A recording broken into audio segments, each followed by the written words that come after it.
මේ එළියට කියන්න යනවා එකක් තමයි මේ පාර්ලිමේන්තු මන්ත්‍රීවරුන්ට වාහන ගන්න රුපියල් මිලියන 12500ක් වෙන් කරයි කියලා.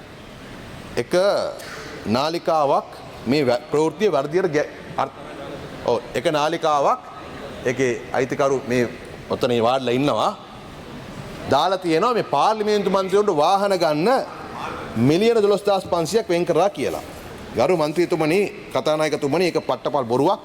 දැන් මේ තියෙන්නේ මොකද්ද 32.3 රජයේ ආයතනට අවශ්‍ය වාහන පළාත් පාලන ආයතනට අවශ්‍ය යන්ත්‍ර සූත්‍ර ලබා දීම සඳහා මෙවර අයවැයෙන් රුපියල් මිලියන 12500ක් වෙන් කරනවා. ඒත් ඔබතුමාලා කියනවා නම් ඔබතුමාලට බලය තියෙන පළාත් පාලන ආයතන වලට ප්‍රාදේශ සභා නගර සභා මහනගර සභා වලට බැකෝ ට්‍රැක්ටර් අරගෙන මුකුත් යන්ත්‍ර සූත්‍ර ඕනේ නැහැ කියලා කරුණාකරලා අපිට කියන්න. හැබැයි පළාත් පාලන අමාත්‍යාංශය අපේ ලේඛනයක් අරගෙන තිනවා ඒගොල්ලන්ගේ අවශ්‍යතාවයත් බලලා. ඒ වගේම රාජ්‍ය ආයතන වලට දැන් සෞඛ්‍ය අමාත්‍යාංශය නම් අපි ඉල්ලා තියෙනවා අපිට අවශ්‍ය වාහන ප්‍රමාණය මොනවද කියලා. මොකද අපේ MOHලට අපේ ප්‍රාදේශ සෞඛ්‍ය සේවා අධ්‍යක්ෂවරුන්ට ප්‍රමාණවත් වාහන නැහැ. සමහර වාහන අවුරුදු 10 12 15 පැරණි. ඒක නිසා සෞඛ්‍ය අමාත්‍යාංශයට විතරක් අපි වාහන 271ක් වෙන් කරා. ඉල්ලලා තියෙනවා. තැපැත් දෙපාර්තමේන්තුවේ වාහන 21ක් ඉල්ලුවා. ආයුර්වේද වාහන 12ක් ඉල්ලුවා. මාධ්‍ය අමාත්‍යාංශ වාහන 2ක් ඉල්ලුවා.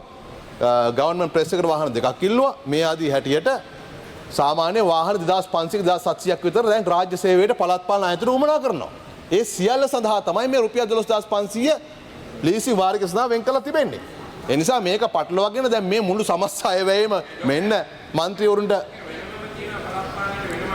නෑ මේ කියවන්නකෝ. හරිද? මේ ඔක්කොම දාලා තියෙනවා. ඒකක් තියෙනවා. තවත් දෙනවා.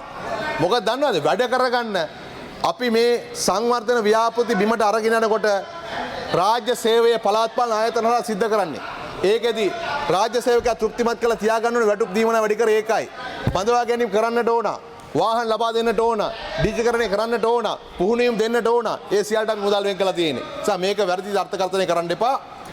ජනාධිපතිතුමා කිව්වා වගේ ඇමතිවරු නියෝජ්‍ය ඇමතිවරු වාහන පාවිච්චි කරමින් ඉන්නවා. එයාට මේ වාහනේ අවශ්‍ය නැහැ. අවශ්‍යයට විතරයි වාහනේ දෙන්නේ. ඔබතුමාලට අවශ්‍ය නම් විතරක් කියන්න.